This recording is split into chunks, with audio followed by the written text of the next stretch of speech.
Run, river, run, run through the hills.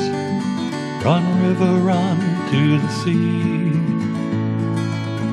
Run, river, run to your place beneath the sun.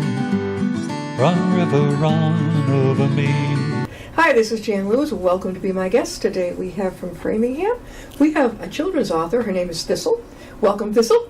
Thank you. And her book is adorable. Actually, she did the illustrations. I thought maybe a young person, one of the kids had done it, but she hasn't lost her sense of childhood. I was just telling her that.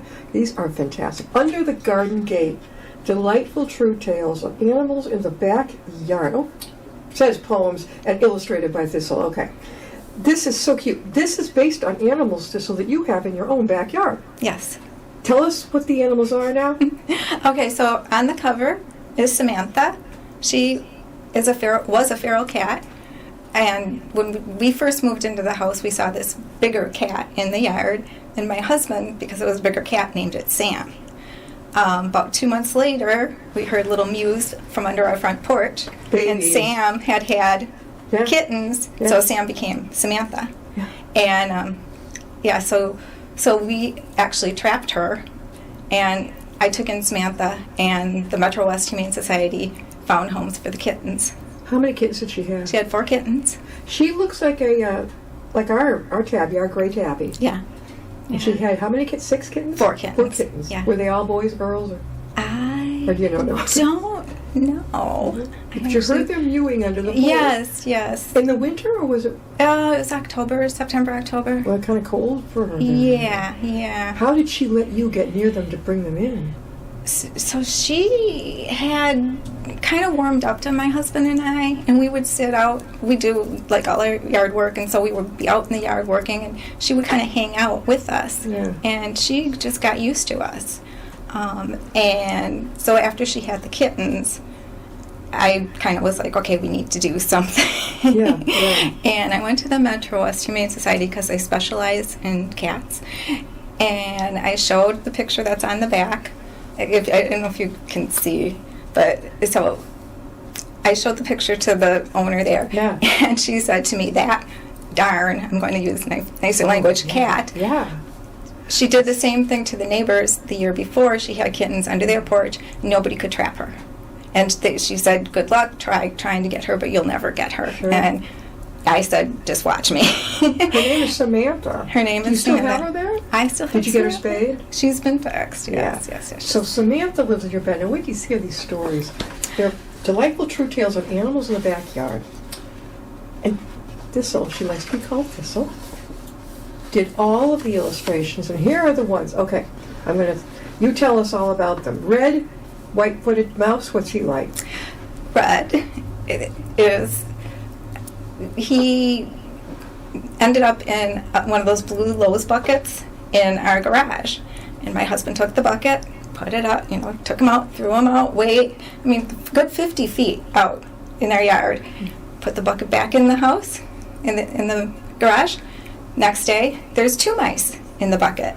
And my husband says one of them is the same mouse. And I went, yeah, right. And he said, no, I'll show you. So he colored one's ears red and one with a marker, and one's ears blue. Yeah. Put him back out. Next day, Red came back again. After the 4th time, I said, okay, Red wants to stay with us.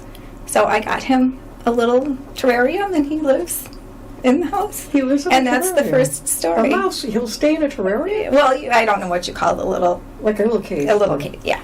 And he's still there. And he's still there. And Red the mouse. Yeah, and so that is the first story. It's about Red. He's a nocturnal. They like to come into... No kidding. We've had a few. We have 2 cats, thank God. They like to come into the house, especially during the winter. Have you... Do you ever let your cat Samantha into the house? Does she catch mice in the house? No, Samantha is indoors. She's on the top levels. Red's in the basement. Now, Woodrow is a groundhog. He hibernates in the winter under the shed in the backyard. How'd you find him? He was there when we moved in, and he's always been there. And this is what he does. Yeah. This is so... I wanted to find I don't know if you want to show the oh, yeah. I want picture. to... okay. Now, first of all, we have... Here's Red the mouse. Cute picture. You started this book during COVID, right? I started the book during COVID. Yeah. A couple of the stories were actually the one about the deer. I think I had done several Yeah. years earlier, but I really started putting the book together. And here's this. Woodrow. Woodrow wanders. He's looking for snacks, snacks, snacks. So he goes, doop da dee da doop da dee da snack, snack, snack. Doop da dee da doop da dee da snack, snack, Doop snack. da doo da da, doop Doop da da doo dee da. da doop da. There I have songs Yeah. that go with them. So Maggie is a magnolia tree. You named the tree too. Let's see if we can't get that up here. This she a is part beautiful of book. the yard. Yes. You've got Woodrow. What happened? No, the tree. Here. There she is. No, I mean is that the tree there with Mr. Snuffleupagus? Yes, yes, that's Okay. Maggie and Mr. Snuffleupagus. It's a magnolia. It's a magnolia. It's a very beautiful magnolia tree. Maggie the tree. They have large white flowers and bloom in early spring. Now magnolias, I thought they were just like in Texas, but no. I know you do. I mean, yes, we have a beautiful magnolia tree in our Now, backyard. Mr. in This Wayland. reminds me of Sesame Street, Mr. Snuffleupagus. Mr. Snufflepuss is a mole, and they are small animals, mammals rarely seen above ground. Okay, where is this guy? Well, he's under here, and he's hiding. Yes. Okay, I just showed you this. He's Yes. hiding under there, right? Yeah, yeah. Is he making a nuisance? Like, my mother went nuts with the mole in our yard. He was making these big tunnels. No, he's way far back, in the way back of the yard. Yeah. Lives a little creature. How'd you You'll find only him? know it's there if you listen really hard. You can hear him? The leaves, they start to rustle. Then a little snout pokes out. He's rummaging the forest floor for whatever is about. He's looking very intently. I'm not sure for what it can be. So I sit silently and think, I really love this tree. He doesn't get fanfare. Jeez, I remember and he our doesn't front get lawn. I praise. remember my mother going bananas. She was, you'd see all these like up tunnels everywhere. The leaves, they start to rustle, then a little snout pokes out. He's rummaging the forest floor for whatever is about. He's looking very intently. I'm not sure for what it might be. So I sit silently and I think, I really love this tree. You only know he's there if you listen really hard. She just told us that we can hear him. Under the magnolia, in the way back of the yard, lives a little creature. Did your mother read to you when you were a child? My mother did. Yes. Very important. She was the critters. She was, oh my God, she was terrific. I don't know if their mothers have time for that now, but boy, mine did. Henry is the blue heron. I'll see if I can find it. They hunt by sitting motionless, waiting for prey, fish and reptiles to come by. Is he the kind I see with one foot up? Mm-hmm. I've seen them over in Whitensville at the big lake. I've Yes. seen them. Yes. Yeah. Where'd you find Henry? He flies into our yard. People have told me because my neighbors have a pool that he thinks there might be something in our yard too. Now, Henry, okay, so Henry is a blue heron. Before we go any further, we are talking with Thistle, and she's the author of this wonderful children's book. What age group would you say? It's about like 3 to 6, 3 to 8. Okay, that's perfect for Yeah. we have a little one in our family. She's 3. Yeah, she's going to start loving this type of thing. Now, before we go any further, how can they get a hold of you and your book? I'm at underthegardengate.com, and the website, and Instagram is Under the Garden Gate. Okay. Yeah. Now, we have hawk, a red-tailed hawk, the predator bird of the backyard. I think we saw a humongous one. They can get really big. They can get really big. What do they feed on the most? Moles and little mice? Yeah, and sometimes the birds that are at the bird feeder. Yeah, they're kind of scary. 'Cause when they Yeah. fly over your head, some of them are. They look more like, not ravens, but what's that other big bird I've seen? Can't think of the name of it. Huge. I don't know. Oh. The Ballad of Simon and Shoe. Now, they're ribbons. Oh, you can have your snakes. I hate snakes. Oh, God. I'll take a lizard. But for some reason, there's something about snakes. Ribbon snakes. They like to hide under rocks. How the heck did you find those? Did you go looking for those snakes? You see them crawling around along sometimes. Yeah. So, there's our hawk. There's the hawk. Okay. Well, that's Henry the heron. And the ribbon snake, And does the then hawk, yeah, he eats the ribbon snakes, doesn't he? Or don't they usually have the... The herons. Yeah. That's what the heron's looking for. But hooray! Simon and Sue didn't get eaten. And there's the ribbon snakes. Were you gardening and one of them came out to say hi? One time I was, and I don't know who jumped higher. Oh. What did you do? What did you do? It just crawls away, but yeah. They're harmless, right? Yeah, oh, yeah, they're harmless. And they like to live in gardens, I think, right? Oh, yes. God. All right, now, Bruce takes flight. Now, Bruce. Okay, we have, we got the white-tailed deer. Now, the white-tailed deer, they're active from dusk to dawn. They eat a variety of plants, including yews in the front yard. No wonder dusk to dawn, because when we've driven up our driveway, we've seen at least a couple of deer standing over there. Mm-hmm. Now, are they all white-tailed in this area? All white-tailed? I think so. Are they? Yeah. They're pretty. They're beautiful at night. You know, sometimes you look out in the morning and you see prints. So I'm always wondering, do you know the prints of the white-tailed deer? They're like my little paw prints. Yeah. I don't know if I could They're kind pick of them up, yeah. but They're- Now, let me see. We have Bruce is the little brown bat. That's another creature I'm not crazy about. We had one time years ago. I think it was upstairs during Thanksgiving. We had to go get the animal officer out of his Thanksgiving dinner because he was flying all over the house. Oh, God. And then he came all the way in from Rhode Island, and our neighbor got it by just taking a towel and going right over the thing. God bless him.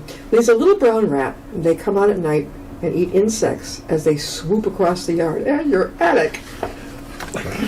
Bruce takes flight. How long does it take you to draw? It can take a little while. A little while? Yeah. Were you good at that as a child? I was pretty good at drawing. I've taken several adult education classes. Yeah. And so, you know, over the years, I've been kind of honing my drawing skills. Did you, when you left high school, did you go to college or just go on ahead to do books? I went to college, and I ended up majoring in business. In what? In business. Oh, yeah. But I also did a lot of anthropology, and I actually did a field study where I went to the island of Ometepe in Nicaragua and watched howler monkeys. In anthropology? Yeah. You were one of the artists, authors who has quite a background. So I have a varied background, but I have sat for hours and watched. So did you actually watched teach animals. finally afterwards, after you got out of college, and teach anthropology classes? No, I actually, like I said, I ended up going into business. So, you know. How long have you been writing? I come up with stories all the time, and so it was the knitting group and the knitting ladies, and they just started reading them, and they said these are really good, and I thought, I'm going to put it together and see where it goes. But Thistle, is this your first book? This is my first book. Oh, are you working on another? I am working on another. And it's probably just going to be volume 2, but I don't know if you can zoom in, but this is going to be, on your arm. this is a tattoo, but yeah, I drew this. This is going to be one of the animals. Show us It's the bookmarks that she makes for her book. and Do you have bookmarks? I have bookmark. Yeah. So I But she have. also has I fancy have- bookmarks. So you're a crafter too. I'm a crafter. Yeah. Oops, let me try this one. So Now, these are what does kind that of say? getting ready for What's spring. the squiggle? Is that Shoot. what's this? That is that someone's initial? No, it's just kind of a pretty thing that I came up with. Can you see this ball? Can they see? You hold it there. You go. And if One's they not. get your book, does that come with it? No, these are separate. How do they get a hold of one? They can just contact me on my website. Give us the website again. It's underthegardengate.com, and there are real pictures of real videos of some of the animals out there. Mm-hmm. And then the other I have a survey on my website, and people can vote on who's in their yard, and then I put that up. So I, kind of try to stay interactive with people that visit my She's website. fascinating. She is really. She's got. I love art that is very simple. And it tells a lot. People think, oh, I've got to be perfect with all the details. No, you don't. She gets the message across. Julius is an eastern gray squirrel. They are hard to chase off the bird feeder. Yes. Do you go to many libraries to children's and read to the children? I have gone to the Framingham Library, and said that I would for a couple other libraries. Yeah. And I'm very happy to go to places and read them because Don't forget to it's appear fun. at senior centers. You're thinking, why? Because they have grandchildren and great-grandchildren. Yeah, I have. And they'll scoop these right up. I have contacted a couple of them. You've done too, that? You've gone to yeah. How'd it go over? Pretty good? Or? Actually, I didn't get contacted back yet, but I'm still working at that. Yeah, don't give up because, this is... Let me see now. We've talked about Julius, the squirrel. Matilda is the eastern cottontail rabbit. All right. These are all creatures who live in her backyard. Hopping Matilda. Let's see. And Thistle illustrates this herself. Is Matilda, we have rabbits too. They kind of come out in pairs. Is she alone a lot? She's alone. There is a video up on the website where you can actually see two of them hopping, doing their little hopping thing. So maybe she got a boyfriend. Yes. Maybe she's married. She's got her babies. The babies are so cute. They bring them out. We've talked about her black cat, Samantha. We've talked about Samantha. Well, the little black cat is a different. That's another cat. Little yes, black little cat. Black the feral cat. cats. Let me see. Here we go. Little black cat. And that now is she related to Samantha? No, not that I know of. That's another one. It's another one, and it just goes very quickly through the yard. And I just go, little black cat, who are you, little black cat? Little black cat, who are you? Jumping like that. Another feral cat? Yes. You're attracting a lot of feral cats. Do you feed them? I don't. No. I don't. Yeah. You ever want to bring them in and adopt them? It's tricky. I know Samantha's my fourth feral cat that has come to me. And I've taken in. Right. But yeah. Have you ever seen people out there might know that guy on TV? He's a real expert. Jackson Galaxy. He's the cat whisperer. Mm-hmm. He's pretty fascinating. Yes. He knows how to get around weird cats. Yes. Let me tell you, he's pretty amazing. And don't forget, we have Ribbit, the frog. He's a green frog, rarely seen but always heard. The bumblebee, Ribbit, the turtle. Tell us about all these guys. So there was one year where the frogs were really, really loud. And at night, you just would hear this wonderful chorus of frogs. Yeah. And so I drew it specifically with just a ribbit because I have seen the frog, but most of the time you don't. And then the turtle, is he very big, came in and laid eggs in our yard. Yeah. So. This is a fertile maternity ward over Troy. What are you doing? So what'd you do with the turtle babies? They didn't. We never. I know. I don't know what happened to them. What but happened? we never saw any babies. So. But you knew that she laid her eggs. Yeah, we watched. We saw her do it. But they never survived. Yeah. I wonder why. Are you near a road or anything? No. Well, we're kind of near a road. Yeah, I don't know. I've been on roads around here where one time there was this great big humongous right in the middle of the road. We stopped the car. My husband got out. He literally picked it up by his shell and brought him over and relocated him so he would be a happy turtle. But he would have been someone's soup if someone had gone right over him. I mean, it would have been a humongous crunch. Oh my God. Then you've got the frog and the turtle. And the bumblebee. Tell me about the bumblebee. Well, the bumblebees, we have lots of flowers in our yard, and the bumblebees, like to sit on the flowers. And I've noticed that if you get close to their flower, they can start buzzing. Yeah. And then you move away and they stop. So I think they're kind of territorial, saying, "Hey, this is my flower." So a bumblebee can be territorial. I think, yeah. I know that. I just stay away from things like wasps and hornets. Boy, I hate those. And Samantha, all are welcome under the garden gate. You wait. Can I go back? Can you go back for 1 second? Yeah. So you skipped two other special people in the yard, and you always have to remember, it's you and me, the caretakers of a little corner of the world. How long have you been gardening? All your life? All my life, yeah. Huh? Yeah. Yes. Yes. All your life. All my life. I've always. I haven't got a desire to do this, but the Garden Gate, of course, her book has Under the Garden Gate. Is this something that you designed yourself, the gate? You bought the house with it? Actually, we did put the gate up. I mean, there was a fence, but it was really falling apart, and so we put up a different. And everybody comes in under the garden gate. And so what's your favorite critter of all the ones that are coming in? Oh, it has to be Samantha. You like them all? Oh my I gosh! like them all. Again, how could they get a hold of you in your book? It's underthegardengate.com and on Instagram, Under the Garden Gate. Now, the age group you thought maybe, 2 to 6, something like that, 3 to 6? 3 to 6, yeah. 3 to 6. Oh, perfect. Yeah. I love the way.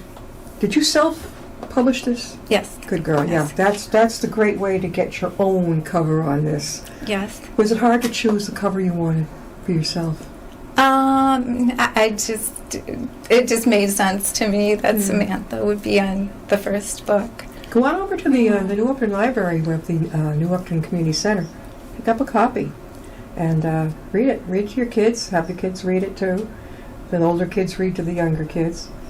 I can't say it enough. If you've got a parent who will read to you, you are one blessed person. I don't see that very often anymore. My mother got a big charge out of it till I was 8 years old. She finally said to me, "You're old enough to read yourself." But I loved it. Just before bed, she was calming me down. Mm-hmm. I'm ready to go. Give me dinner, and I'm gone. So she would read to me, and I'd get sleepy, and I was kind of sad when she stopped. So your mom didn't read to you out loud? No, I think she did. She did. Were you the oldest, youngest, only? Yeah. I'm the only child, but I've had parents tell me that actually the shorter stories are good because they say sometimes you just need that one little story to put them to bed, and so I've had people say that it's nice that that's your talent. shorter. She keeps everything very brief, simple, and beautifully illustrated. Again, I thought a child had illustrated it because it's so beautiful and so simple. I know when I go to an art exhibit, I am drawn. Doesn't matter if an adult or a child has done the illustrations. I'm drawn to more of a simplistic. Mm-hmm. I'm abstract. Mine is extremely complicated looking, but I'm drawn also to the exact opposite. And I don't know, when you were little, were you picking up a pencil and drawing very early? I think I was. And when I go to farmers markets, I always have paper that the kids can draw on, and I have colored pencils for them. And I let them draw. And I've had some of the most, wonderful little things and come out of that, and children just be really excited about drawing. So if you're here at a library, you'll bring some art paper and things for them, and while you're reading or you're showing them the book, they can actually maybe draw what you're talking about. Yeah, we did it at the Framingham Library. The Framingham. Any other libraries you've been to recently besides Framingham? No, we could get her out there. Where are you going to be appearing next year? Just at Tatnuck. What's coming up? A couple of fairs in March. Yeah. Arts and crafts fairs? Yeah, crafts fairs. Perfect. Yeah. I know I've had authors say to me, "Why are you sending me to an arts?" I said, "Because you're going to stand out." Because the majority of people there are arts and crafters. But author writing, being an author is an art. It is. And people that go by and they see all the crafts, and suddenly they stop and go, "Oh, this is different." This is different. And especially you got a children's book. And you have another one coming. And when is that due? Oh, I would love to get it out by this summer, but I'm not sure because there's a lot of work. Maybe like an extension of Under the Garden Gate. Yeah. Sounds really good. So if you got some little ones at home, Under the Garden Gate. Again, one more time, how can they get a hold of your book? underthegardengate.com and Under the Garden Gate at Instagram. And if you'd like her to come and give a presentation, you can reach her online, and you'll be pretty open. How far will you travel if somebody wants you to come? I don't know. All over New England? All over New England, Okay, sure. okay, Yeah. all over New England. Yeah. Good idea. There's so many places. There's a lot of indie bookstores popped up. One I highly suggest to you is up in Webster. She loves authors. It's called the Book Lovers Gourmet. Okay. Deb Horan, shout out to her. You'd love it. She loves authors. She owns their bookstore. You're perfect. Absolutely. Thank you for being with us. We'll You're try and get you welcome. back on again when you know your next book comes I out. will. Thank you so much for having You're me. welcome. We'll see you next time and be my guest.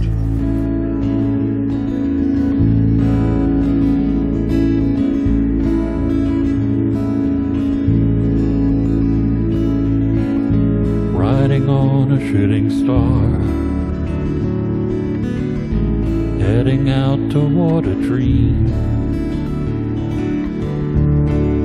Tomorrow's even closer than it seems.